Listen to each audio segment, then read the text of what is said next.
నామం పేరట అందరికీ వందనాలమ్మా. జీవం కలిగిన దేవుడు మీ అందరినీ దీవించి ఆశీర్వదించి అభివృద్ధి పరచును కాక. ఈరోజు వాక్యం మనం చూసుకుందాం. కీర్తనల గ్రంథం 92వ కీర్తన మొదటి వచనం. మరి మనం అందరం కూడా కలిసి చదువుకుందాం. కీర్తనల గ్రంథం 92వ కీర్తన మొదటి వచనంలో మనం చూసినట్టుకుంటే, యెహోవాని స్తుతించుట మంచిది, యెహోవాని స్తుతించుట మంచిదంట. ఒక ఆదివారం రోజే సంఘంలోకి పోయి దేవుణ్ణి స్తుతిస్తున్నారా, లేక దినమెల్లా దేవుణ్ణి స్తుతిస్తున్నారా? ప్రేమైన బిడ్డలారా, ఆదివారం పునరుద్ధాన సమయం, దేవుడు ఎంచుకున్న సమయం.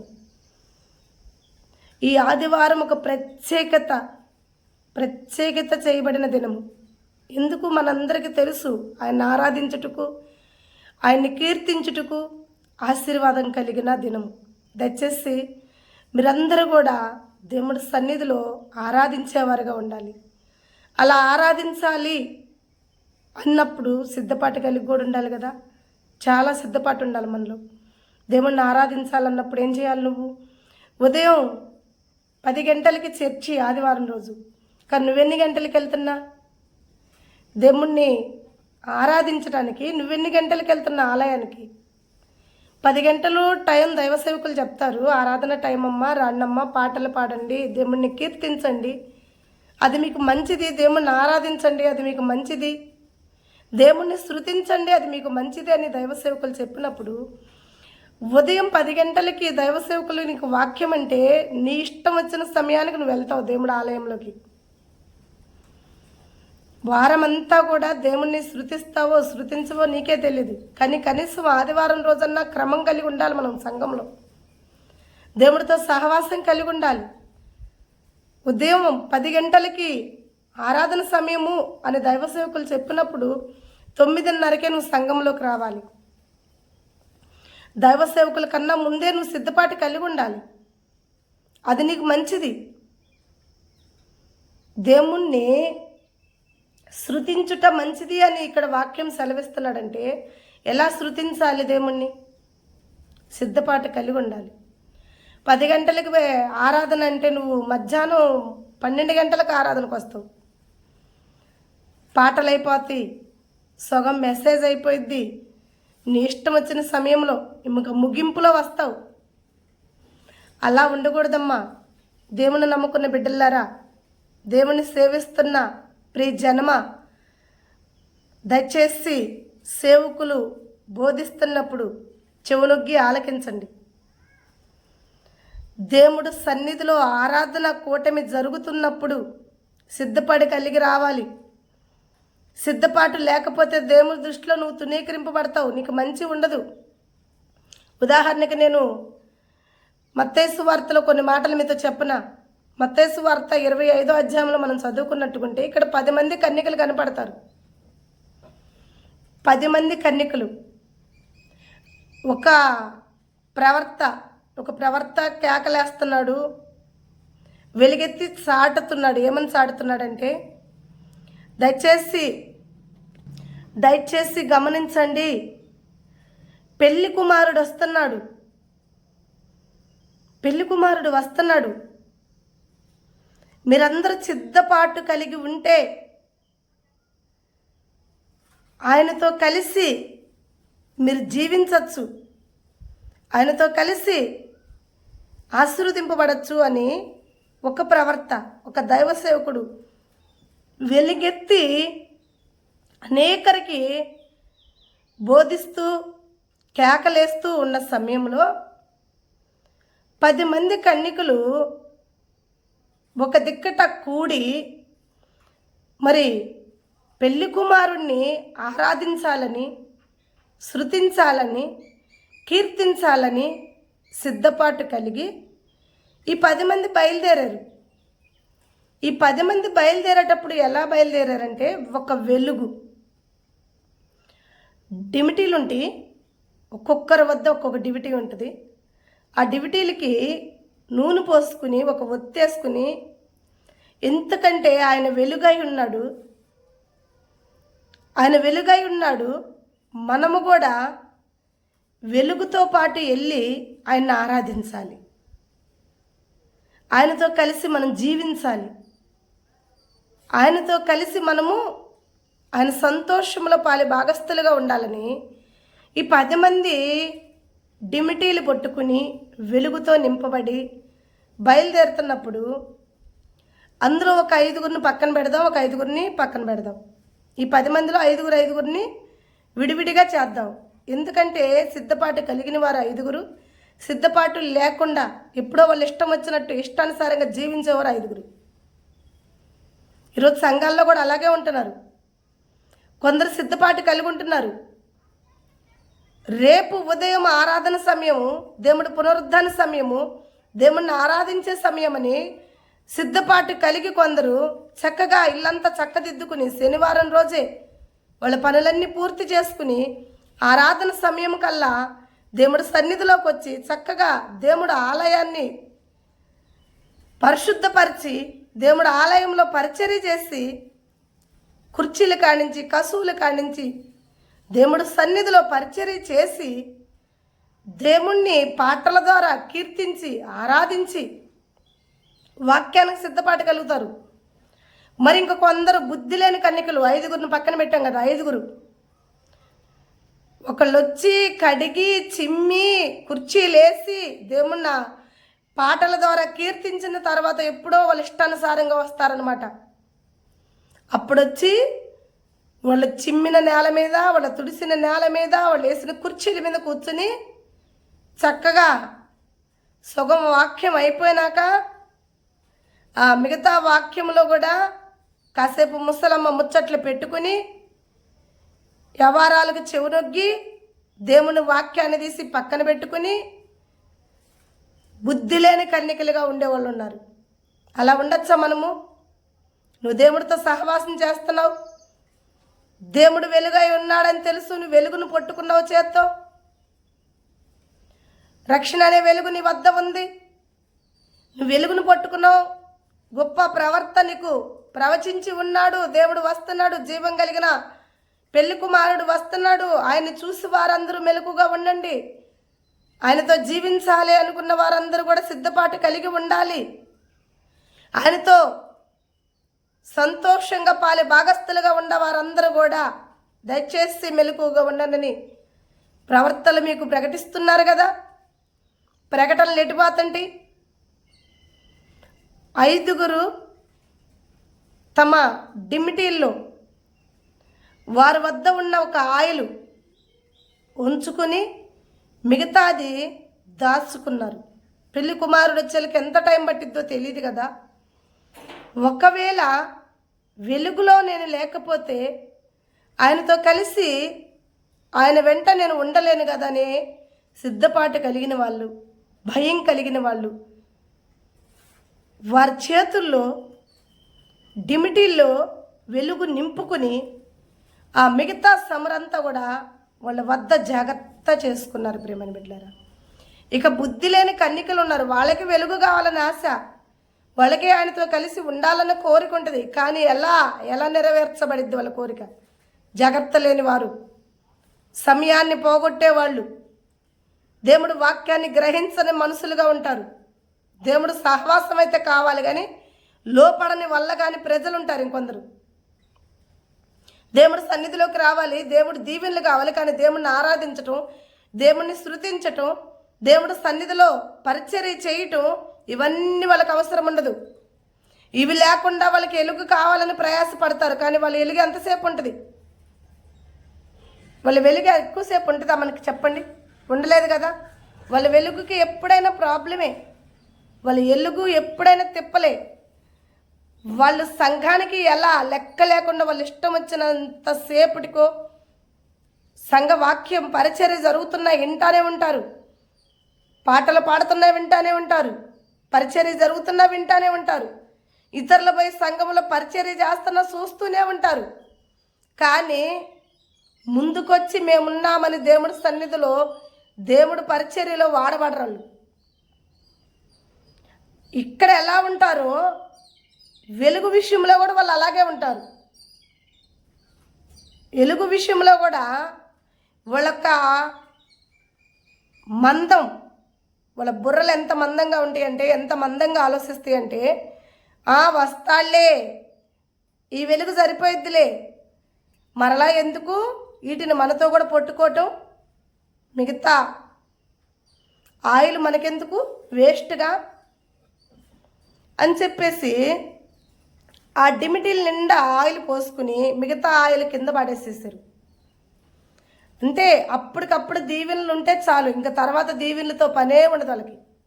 అప్పటికప్పుడు ఏదోటి చేస్తే చాలు, ఇంకా తర్వాత రేపటి దినం అనేది లేదు. దేవుడు వాక్యం సెలవిస్తుంది, ఆయన 5,000 మందికి భోజనం పెట్టినప్పుడు, ఆహారం పెట్టినప్పుడు, రొట్టెలు చేపలు పంచినప్పుడు తర్వాత తినుటకు కూడా 12 గంపలు మిగిలిచ్చాడు ఆయన.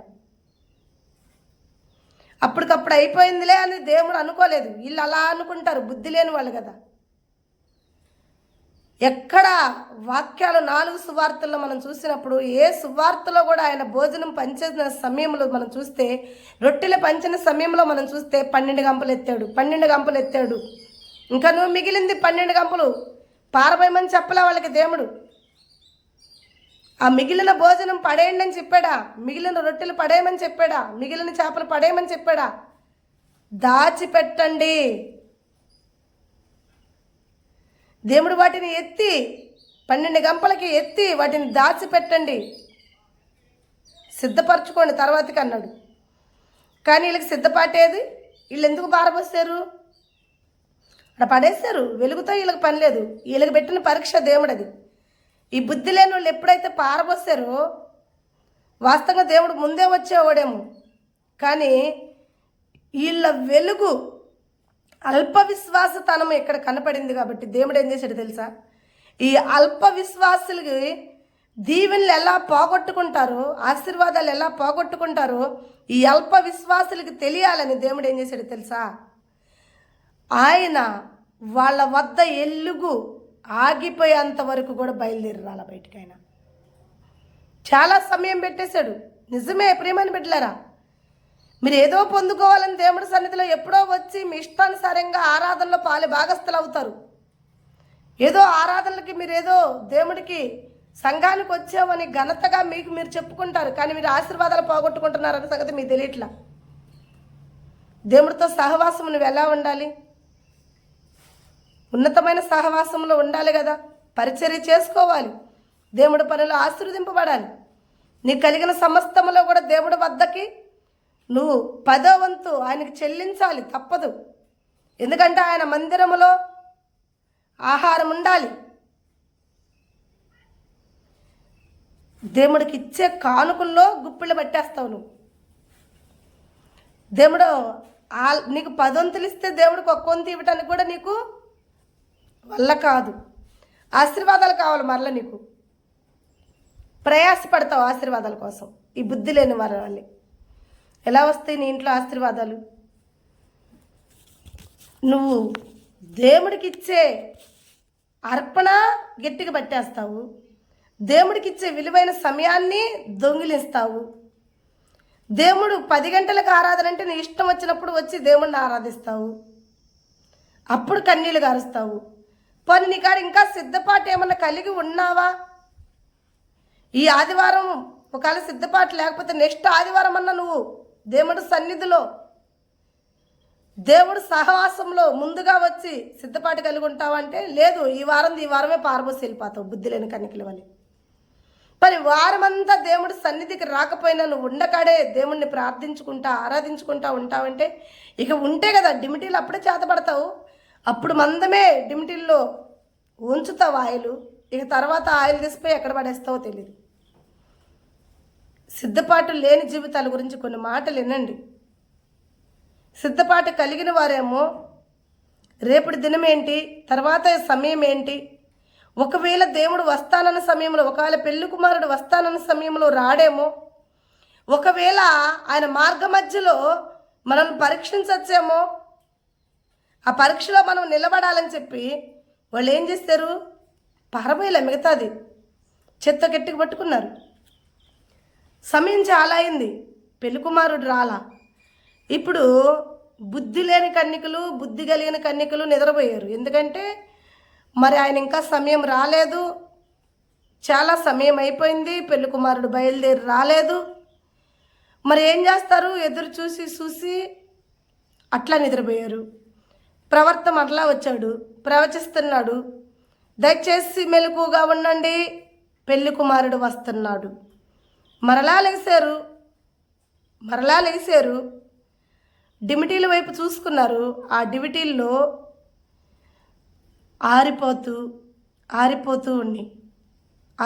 ఆరిపోతూ ఉన్నప్పుడు బుద్ధి కలిగిన కన్యకలు చూసి భయమేసి, అమ్మో ఆయన జ్యోతిమయుడై ఉన్నాడు, ఆయన చూడాలంటే ఆయన తేజోరూపం మనం చూడాలంటే మనం చీకట్లో ఉండకూడదే, మనం వెలుగులోనే ఉండాలి కదా.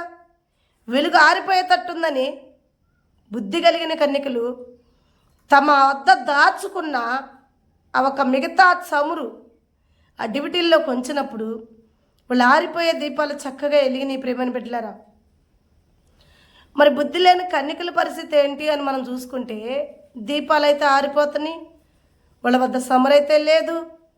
మరి ఈ బుద్ధి కలిగిన 5 వద్దకి బుద్ధి లేని వాళ్ళు వచ్చారు, అడుగుతున్నారంట. ఏమనంటే, అమ్మా దయచేసి మా దీపాలు ఆరిపోతున్నాయి, కొంత మీ వద్ద ఉన్న సమురు మాకు ఇవ్వరా అని అడుగుతున్నారంట.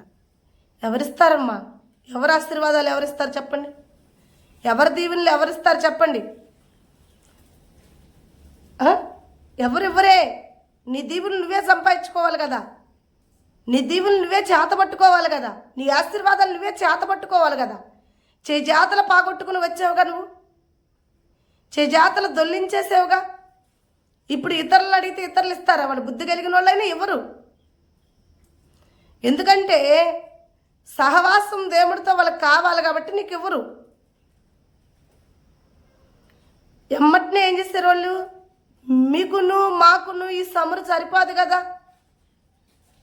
దయచేసి అమ్మవారు వద్దకు పోయి కొనుక్కొచ్చుకోండి, అమ్మవారు వద్దకు పోయి మీరు కొనుక్కొచ్చుకోండి అని చెప్పారు.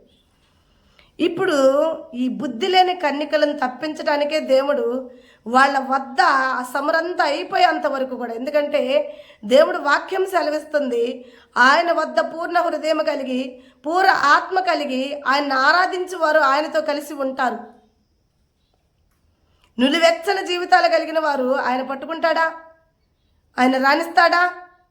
రానీడే. ఎత్తబడే సంఘంలో నిన్ను చేర్చుకుంటాడా? చేర్చుకోడే. పరిగెత్తుకుంటా వెళ్ళారు 5 కొనుక్కొచ్చుకోవాలని.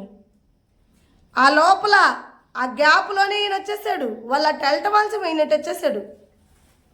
ఇటు వచ్చేసినప్పుడు సిద్ధపాటుగా ఎవరైతే ఆయనకు కనపడ్డారో, చీకట్లో లేకుండా వెలుగులో ఎవరైతే ఉన్నారో ఆయనతో కూడా వారిని చేర్చుకున్నాడు. ప్రియమని బిడ్డలారా, ఇక మిగతా 5 పరిస్థితి ఏంటి చెప్పండి? అంత చేర్చుకోలేకపోయాడు. వాళ్ళని వచ్చారు, కేకలేస్తున్నారు, ప్రభా ప్రభా దయచేసి ఒక్కసారి తలుపు తీ ప్రభా, తట్టువాడికి తీయబడని అన్నావు కదా ప్రభా. తట్టువాడికి తీయబడంటే ఆయన చిత్తానుసారంగా జీవించిన వారు, ఆయన ఆరాధించిన వారు, ఆయనందు భయభక్తులు కలిగిన వారు తడితే ఆయన తీస్తాడు. ఎవరంటే వాళ్ళు తడితే తీస్తానని చెప్పాడు నీకు. తట్టుడే మీకు తీయబడిద్దంటివి కదయ్యా, మేము తడుతున్నాం ప్రభా, దయ చూపించు, కృప చూపించు అయ్యా, తలుపులు తెరిచి మమ్మల్ని చేర్చుకో ప్రభా అంటే దేవుడు అంటున్నాడు, మీ మొక్కాలు కూడా నాకు తెలియదు పోండి అవతలకన్నాడు. ప్రియమైన బిడ్డలారా, దేవుడితో మనం చేర్చబడాలంటే, సన్నిధిలో ఆరాధనలో నువ్వు చేర్చబడాలంటే మెలకువ కలిగి బుద్ధి కలిగి దయచేసి నీ ఆశీర్వాదాలు నువ్వు చేతపట్టుకుని ఉండాలి, వెలుగులో ఉండాలి. ఆశీర్వాదాలు వదిలిపెట్టిన చీకట్లో ఉన్న నీ ఇష్టానుసారంగా జీవిస్తూ నీ ఇష్టమైన సమయానికి దేవుడిని ఆరాధించిన ఆ ఆరాధన దేవుడు అంగీకరించడు కదా, నీవిచ్చే అర్పణలు దేవుడు అంగీకరించడు కదా. ఒకవేళ మనుషులు అంగీకరిస్తారేమో, సేవకులు అంగీకరిస్తారేమో, నువ్వు ఏ టయానికి వచ్చినా సేవకులు నీ ధనాన్ని బట్టో నిన్ను బట్టే ఏం అనలేకపోతారేమో, కానీ దేవుడి దృష్టిలో ఆ అంగీకారం ఉండదు నీకు. ఎత్తబడే సంఘములో దేవుడితో నువ్వు ఉండలేవు కదా. ప్రతి ఆదివారం కూడా ఉదయమునే దేవుణ్ణి వెతకాలి, దేవుడి సన్నిధిని వెతకాలి. మగ్దలేని మరియా తెలుసు కదా, పునరుద్ధాన సమయం అప్పుడు మరియా చేసిన పని మీరు చూశారు కదా. యోహాను సువార్త 20వ అధ్యాయంలో మీరు చదువుకోండి, మొదటి వచనం కాడి నుంచి మీరు చదువుకుంటే మీకు అర్థమవుతుంది. మరియమ్మ, మగ్దలేని మరియా, ఇంకా నువ్వు చీకటిగా ఉండగానే, ఇంకా చీకటే ఉందంటాడా, ఇంకా తెల్లార్లా ప్రయాసానికి అని సన్నిధి వెతకాలి. పునరుద్ధాన సమయం అది, దేవుడు కనపడే సమయం అది, దేవుడు లెగిసే సమయం అది. పునరుద్ధానుడిగా దేవుడిని చూడాలి అనుకుంది కాబట్టి మరియాలో ఉన్న ఒక బలమైన ఆశ, దేవుడు వాక్యం సెలవిస్తుంది, ఆశపడ్డ ప్రాణాన్ని నేను తృప్తిపరచువాడిని. ఎలా ఆశపడితే? ఆయన సన్నిధి వెతుకువాడు ఆశపడితే తృప్తిపరుస్తాడు, కానీ ఎవరంటే వాళ్ళు ఆశపడితే తీరుస్తాడా, తృప్తిపరుస్తాడా? ఈ వాక్యాన్ని అడ్డం పెట్టుకుని ఉంటావేమో నువ్వు. ఆశపడ్డ ప్రాణాన్ని దేవుడు తృప్తిపరుస్తాడులే, నేను ఏ టయానికి వెళ్ళినా, ఎప్పుడు ఎతికినా దేవుడు నాకు దొరుకుతాడులే అనుకుంటున్నావేమో. ఏ టయాన్ని పోయినా దొరకడు, నీ ఇష్టం. నువ్వెంత ఆశపడినా నేను తృప్తిపరచడు, నీ ఇష్టం. ఆయన్ని ఎత్తికే ఆత్మ ఆశపడితే ఆ ఆత్మకు ఆయన దొరుకుతాడు, వాళ్ళని ఆయన తృప్తిపరుస్తాడు. నిన్నెలా తృప్తిపరుస్తాడు? మగ్దలేని మరియా వెతికింది. ఆదివారం నాడు ఉదయమనే ఆయన సన్నిధిని వెతికింది కాబట్టి మిగతా వాళ్ళు చాలామంది వచ్చారు, చాలామంది వెతికారు, ఎవ్వరికి దొరకల. కన్నీళ్ళు కార్చింది, ఆయన సమాధి వద్ద కన్నీళ్లు కార్చింది. ప్రభా ప్రభా ప్రభా అని పిలిచింది, వెతికింది. దేవాతి దేవుడు, పరిశుద్ధ దేవుడు ఆ యొక్క సమాధిలో, ఆ ఒక్క స్థలమందు మగ్దలేని మరియాని దర్శించిన దేవుడు, గొప్ప దేవుడు. హల్లెలూయా. దేవుడు సన్నిధిలో నువ్వు అలా వెతుకుతున్నావా? ఆదివారం రోజు ఆరాధన సమయంలో దేవుణ్ణి అలా వెతుకుతున్నావా? మగ్దలేని మరియా కేకలేసి పిలిచినట్టు దేవుణ్ణి నువ్వు ఆరాధిస్తున్నావా? దేవుణ్ణి నువ్వు కీర్తిస్తున్నావా? స్వరమెత్తి ఆయన కీర్తించాలి, స్వరమెత్తి ఆయన ఆరాధించాలి. దేవాతి దేవుణ్ణి హృదయముతో నువ్వు వెతకాలి. అలా వెతికినప్పుడు దేవుడు నీకు దొరుకుతాడు, నిన్ను తృప్తిపరుస్తాడు, దేవుడు నిన్ను ఆశీర్వదిస్తాడు. దయచేసి ప్రియ చెల్లెళ్ళారా, ప్రియ తమ్ముళ్ళారా, దయచేసి వాక్యం వింటున్నారు కదా. ఆదివారం చాలా విలువైన సమయం, దేవుడు మనకు దొరికే సమయం, నిండైన ఆశీర్వాదాలు దేవుడు మనకిచ్చే సమయం. వాక్యం సెలవిస్తుంది, లోకములో 1000 దినములు గడుపుట కన్నా నా ఆలయములో 1 దినము గడుపుట నీకు నూతన ఆశీర్వాదం.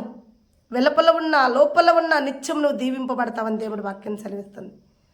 ఇతరులు పోయి చిమ్మి, ఇతరులు పోయి చల్లి, ఇతరులు పోయి కడిగి, ఇతరులు పోయి పరిచర్య చేస్తే నువ్వెప్పుడో నీ ఇష్టం వచ్చినప్పుడు పోయి దేవుణ్ణి ఆరాధించగాక. దేవుణ్ణి వెతుకు, సిద్ధపాటు కలిగి. బుద్ధి కలిగిన 5 సిద్ధపాటు కలిగిన కన్యకలను చూసావు కదా. బుద్ధి లేని వారి స్థానంలో నువ్వు ఉంటే దేవుని చేర్చుకోలేవు, దేవుడు నిన్ను చేర్చుకోలేడు. నువ్వు ఎంతసేపు ప్రయాసపడినది వ్యర్థమే, నీ ముఖము కూడా నాకు తెలియదు అన్నాడు దేవుడు. కానీ బుద్ధి కలిగిన కన్యకలు, సిద్ధపాటు కలిగిన కన్యకలు, వాళ్ళ ఆశీర్వాదాలు పట్టుకున్న కన్యకలను దేవుడు దీవించాడు, ఆశీర్వదించాడు. దేవాతి దేవుణ్ణి అనుదినము ఆరాధించు, దేవుడితో సహవాసం కలిగి ఉండు. ఎందుకంటే ఆయన ఆశ్చర్యకార్యాలు చేయగలిగిన దేవుడు, అద్భుత కార్యాలు చేయగలిగిన దేవుడు. దేవుడు ఆరాధించి నువ్వు దేవుడితో సహవాసం చేస్తే దేవాతి దేవుడు మునుపటి కన్నీళ్ళు నీకు ఇంకొంచడు, మునుపటి జీవితం నీకు ఇంకొంచడు. మునుపు నీవు పొందిన నిందలు, ఘనతలు అన్నీ కూడా తీసేస్తాడు దేవుడు. మీకు ఒక పాట చెప్పనా? నీవు మోసిన నిందకు పతిగా పూదండ ప్రభువు ఇచ్చునులే, నీవు పొందిన వేదనలన్నీ త్వరలో తీరిపోవునులే, నీ స్థితి చూసి నవ్విన వారే సిగ్గుపడే దినమొచ్చేనులే, విడుదల సమీపించెను, నీకు వెలుగు ఉదయించెను. జాగ్రత్త, నువ్వు వెలుగును పట్టుకుని ఉంటే దేవుడు నీకు వెలుగుని ఉదయింపజేస్తాడంట. దేవుడికి మహిమ కలుగును గాక. నీ నిందలు తీసివేస్తాడు. దానికి ప్రతిగా దేవుడు నీకు పూదండ దయచేస్తాడంట. నీ నిందలు ఉండవు. నువ్వు మోసిన నిందలన్నీ కొట్టివేస్తాడు ఆయన. నీ వేదనంతా తీసివేస్తాడు. ఏ జనాలైతే నిన్ను చూసి నవ్వుకున్నారో, ఏ జనాలైతే నిన్ను చూసి ఎక్కిరించారో, ఏ జనాలైతే నిన్ను చూసి అవమానించారో వాళ్ళు సిగ్గుపడేలాగా దేవుడు నిన్ను ఆయన సన్నిధిలో ఆశీర్వదిస్తాడు. అందుకే ఆయన చెప్తున్నాడు, లోకంలో 1000 దినములు గడుపుట కన్నా నా సన్నిధిలో 1 దినము గడుపుట 1000 దినముల కన్నా శ్రేష్టమైనది అని దేవుడు చెప్తున్నాడు. ఆ శ్రేష్టమైన ఆలయంలో నువ్వు వారం దేవుడు వద్ద ఆరాధిస్తూ దేవుడితో సహవాసం కలిగి దేవుడి సన్నిధిలో సిద్ధపాటు కలిగి నువ్వు ఉంటే దేవుడు ఏ రీతిగా నిన్ను ఆశీర్వదిస్తాడు, నీ బిడ్డలను ఆశీర్వదిస్తాడు, నీ కుటుంబాన్ని ఆశీర్వదిస్తాడు. నీ చదువుల్లో దేవుడు నీకు సహాయకుడిగా ఉంటాడు. నువ్వు చేస్తున్న జాబుల్లో దేవుడు నీకు సహాయకుడిగా ఉంటాడు. నీ చేతి పని అంతట్లో కూడా, నీ పనివారంతట్లో కూడా దేవుడు నిన్ను దీవిస్తాడు. ఇన్ని దీవెనలు నువ్వు కావాలంటే యెహోవాని స్తుతించుట మంచిది అని నువ్వు తెలుసుకుంటే దేవుడు ఆలయంలో మరి బుద్ధి లేని కన్నికల వలె కాకుండా బుద్ధి కలిగిన కన్నిక వలె వెలుగుతో నింపబడి దేవుడు ఎదుట నువ్వు ఉన్నప్పుడు ఆయనతో కూడా నువ్వు దీవింపబడతావు. ప్రియమని బిడ్డ, దేవుడు ఎదుట నువ్వు నిలబడాలంటే వెలుగు నీలో ఉండాలి, సిద్ధపాటు నీలో ఉండాలి, సహవాసం నీలో ఉండాలి. ఆ మరు నిమిషమే ఆయన రాజ్యంలో నువ్వు చేర్చబడతావు, దీవించబడతావు. దయచేసి ప్రియమని బిడ్డలారా, ఆరాధన చాలా విలువైంది. తోసివేయగాక, పక్కన పెట్టేసేగాక, జనాభా లెక్కకు ఊరక బైబిల్ పరిశుద్ధ గంధాన్ని చేతబట్టుకుని ఏదో జనాభా లెక్కకి చర్చికి పోయొచ్చానంటే పోయొచ్చాను, దేవుడిని ఆరాధించానంటే దేవుడు అంటున్నాడు, నీ ముఖము కూడా నాకు తెలియదు, నా సన్నిధిలో నీ ముఖం కూడా నేను చూడలా. ఎక్కడ చూశాను నీ ముఖం? నేను పరిచర్యలో చూసానా, పాటల్లో చూసానా, ఆరాధనలో చూసానా? అసలు నువ్వెవరివో కూడా నాకు తెలియదు, అవతలకు పో అంటున్నాడు దేవుడు. దయచేసి దేవుడి ఎదుటకు నువ్వు వచ్చినప్పుడు దేవుడికి నువ్వు కనపడాలి. ప్రియమని బిడ్డ, వెలుగుతో కనపడాలి, సాక్షిగా కనపడాలి దేవుడి వద్ద. అప్పుడు ఆయన రాజ్యంలో నువ్వు చేర్చబడతావు. ఆదివారం చాలా విలువైన సమయం, దేవుడిని ఆరాధించే సమయం, దేవుడితో కలిసి సహవాసం చేసే సమయం. నీ ప్రథమ స్థానం దేవుడి వద్ద ఉండాలి. అది సమయంలోనూ దేవుడు నీకు ఇచ్చిన ఆశీర్వాదాల్లోనూ సమస్తము కూడా మొట్టమొదట అర్పణ దేవుడి సన్నిధిలో ఉండాలి. విలువైన సమయాన్ని దేవుడికి ఇవ్వాలి. విలువగా దేవుడు నిన్ను నూరింతలుగా ఆశీర్వదించినప్పుడు ఆశీర్వాదాల్లో ఆయన దశభాగం ఆయన సన్నిధిలో పెట్టాలి. ఆరాధనకు వచ్చేటప్పుడు నువ్వు ఒట్టి చేతులతో రాకూడదు, దేవుణ్ణి ఆరాధించాలి. బైబిల్ చదువుతున్నావా? ఆరాధించేవాళ్ళు దేవుడి సన్నిధిలో ఎలా ఉన్నారో తెలుసా నీకు? నువ్వు చూడు, దేవుడికి అర్పణలు ఎలా ఇస్తారో వాళ్ళు. ఆరాధనకి ఒట్టి చేతులతో వచ్చారో దేవుణ్ణి ఆరాధించేటప్పుడు దేవుడు సన్నిధిలో దేవుడు వారిని సమృద్ధిగా దీవించినప్పుడు దేవుడి కొరకు కూడా వారు కొంత అర్పణ తీసుకొచ్చారో, ఒట్టిగా వచ్చారో చూడండి. మరి నువ్విచ్చే అర్పణ కూడా నీ ముఖ చిత్రాలను బట్టి, నీ హృదయ రహస్యాలను బట్టే ఉంటుంది. ప్రియమని బిడ్డ, నువ్విచ్చే అర్పణ కూడా నీకు లక్షలకు ఉంటే ఉండొచ్చు, కోట్లకు ఉంటే ఉండొచ్చు, కానీ విరిగి నలిగిన హృదయంతో దేవుడు సన్నిధిలో నువ్విచ్చే అర్పణ ఉండాలి. గర్వంతోనూ అహంకారంతోనూ నువ్విచ్చే అర్పణ కూడా దేవుడు అంగీకరించడు. నువ్వు రూపాయి ఇచ్చినా దేవుడి సన్నిధిలో ఎలా ఉండాలంటే విరిగి నలిగిన హృదయంతో ఇవ్వాలి. ప్రభా, ఈ రూపాయి నేను నీకు ఇవ్వగలిగానంటే 9 రూపాయలు నువ్వు నాకు ఇస్తే నేను ఇవ్వగలిగాను ప్రభా. అలా దేవుడికి ఇవ్వాలి. నువ్వు ఇచ్చిందే ప్రభా నీకు ఇస్తున్నాను అన్నట్టు ఉండాలి. కానీ నేను నీకు ఇస్తున్నాను ప్రభా అని చెప్పి నువ్వు గర్వం తీసుకున్నావు అనుకో, గర్వంగా ఇచ్చిన కయ్యను అర్పణ దేవుడు అంగీకరించలేదు. ప్రేమతో కలిగి ఇచ్చిన హేవేలు అర్పణ దేవుడు అంగీకరించాడు. సమయం దేవుడికి ఇవ్వాలి. నీకు కలిగిన సమస్తంలో దేవుడికి దశభాగం ఇవ్వాలి. ముఖ్యంగా దేవుడు పరిచర్యలో నువ్వు నిలబడాలి. దేవుడు నీ వైపు చూసినప్పుడు సాక్ష్యం అనే వెలుగు నీ వద్ద ఉండాలి. ఆరాధనలో దేవుడు వద్ద నువ్వు ఉండాలి. ఆరాధించుటకు ఆయన సన్నిధిలో నువ్వు చేర్చబడాలి. ఈ మాటలు దేవుడు దీవించి ఆశీర్వదించునుగాక. తలలోంచినటువంటి ప్రార్థన చేసుకుందాం. ప్రేమ కనికరమ కలిగిన మా దేవ, మా స్తుతులకు పాత్రుడైన తండ్రి, స్తోత్రాలు కూడా నీకు వందనమయ్యా. అవును ప్రభా, ఇంకనూ నా తండ్రి సిద్ధపాటు లేకుండా ఉన్నామేమో అయ్యా, సిద్ధపాటు లేని బుద్ధి లేని కన్నికల వలె ఉన్నామేమో ప్రభ. అయా సిద్ధపాటు కలిగి బుద్ధి కలిగిన కన్నికలుగా మమ్మల్ని ఉంచయ్యా. అవును ప్రభ, మగ్గలేని మరియా నా తండ్రి, అయ్యా రేయి మొదటి జామనే నీ సన్నిధి వెతికినప్పుడు నీ సమాధిలో నీ ఒక దర్శనాన్ని ఆమె చూసిందయ్యా. నీ సన్నిధి మేము వెతికేవారిగా, నీ దర్శనాన్ని మేము చూసేవారిగా, నీ స్వరాన్ని మేము వినేవారిగా, ఆశీర్వదింపబడేవారుగా నా తండ్రి మమ్మల్ని బలపరచండి అయ్యా. అడ్డపడుతున్న అపవాది కాడి వేస్తున్న నామములు విరగొట్టండి అయ్యా. నీ సన్నిధికి మమ్మల్ని అపవాది ఆపేస్తుంటే ఒకవేళ అపవాది క్రియలను వేస్తున్నామములు బంధించండి, నడిపించండి. లోకంలో 1000 దినములు గడుపుట కాదు కానీ నీ రాజ్యంలో 1 దినము గడుపుట మాకు ఆశీర్వాదం అయ్యా. అయ్యా నీ పునరుద్ధాన సమయం మాకెంతో విలువైంది ప్రభా. అట్టి పునరుద్ధాన సమయం రోజు ఉదయమని నా తండ్రి నీ సన్నిధి వెతుకుటకు, నీ సన్నిధిలో పరిచర్య చేయుటకు, పాటలతో నిన్ను కీర్తించుటకు, ఆరాధనలో నిన్ను ఆరాధించుటకు, అయ్యా నీతో కలిసి సహవాసం చేయుటకు దేవా నాకు సమయాన్ని దయచేయమని యేసు నామములో ప్రార్థించి అడిగి వేడుకుంటున్నాం తండ్రి, ఆమేన్. మన పరమ తండ్రి అయిన తండ్రి ప్రేమ, ఆయన ఒక కుమారుడు కృప, పరిశుద్ధాత్మ అన్యాయ సహవాసమును మనకిని మనందరికీ వాక్యం వింటున్న ప్రతి బిడ్డలకి సదాకాలం త్రియేకదేవుడు తోడేయండి. మన కుటుంబాలని, మనల్ని, మన గర్భఫలం, భూఫలం నిత్యం దేవుడు దీవించునుగాక. ఆమేన్.